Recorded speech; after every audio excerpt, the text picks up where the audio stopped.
So welcome to our mini system integration with adding functionality.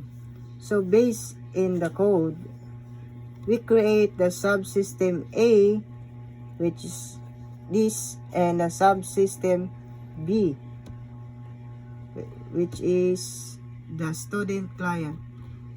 So we name the subsystem A with the service and the subsystem B with the client, and we create the student Java class, which is the connection between subsystem A and subsystem B. So in the subsystem A, we create a private list of student with the name and the course, and then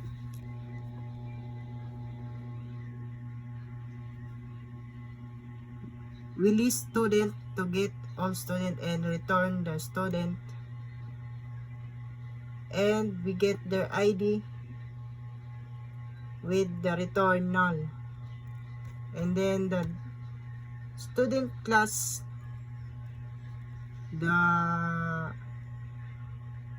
bridge of the two, where we prompt the ID name and major. So diri nag connect ang duha. So nagbutang ta og ID, name og major. So kung mag run ta, is makita ni ang ilang mga pangalan gamit ang ID, name, and major. Kay nagkuan man ta diri nagbutang, which is kani is connect diri Kay kung irian nimo, makita nimo si Alice, si Bob, ug si Charlie. Mao ni ang function ni ID og ni name og ni major. So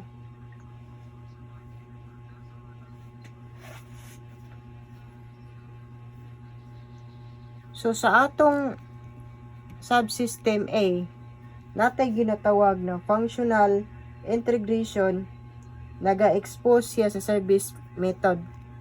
So kani mo ni ang functional integration, and then the next function is the public student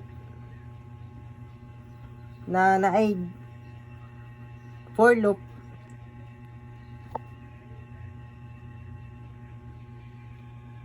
Mo ni siya ang function sa ID nila og sa alagi ID lang. Then diri is mo ni ang connection diri sa subsystem A. So sa subsystem B na naman tayo sa client, sa ginatawag na to client.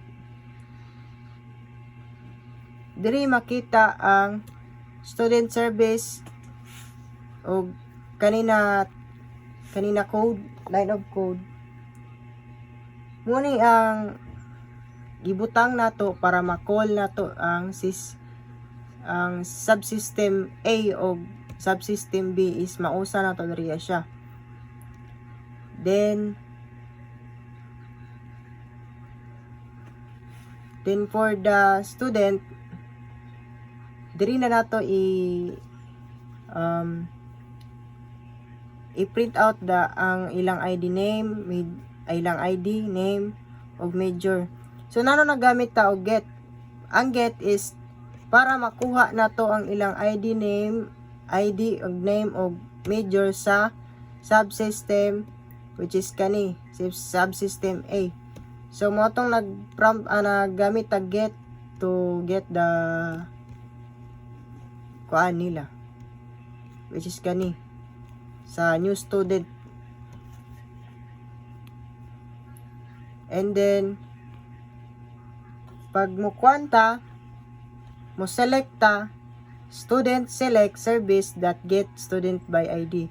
So kani kung mag-select ta mo prompt mo labas dito ang ilang ID o ilang major. Then kani is para ni sa integration sa result. Nya, kabantay mo is nag-select gyapon ta og gate name.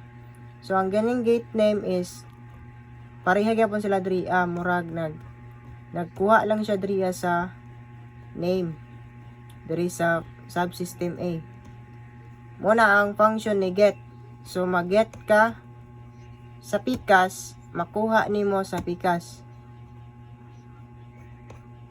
Then ang student ID is muna ni integration niya, get name, get ID, get major. So dirito nagikanto ang kanina code.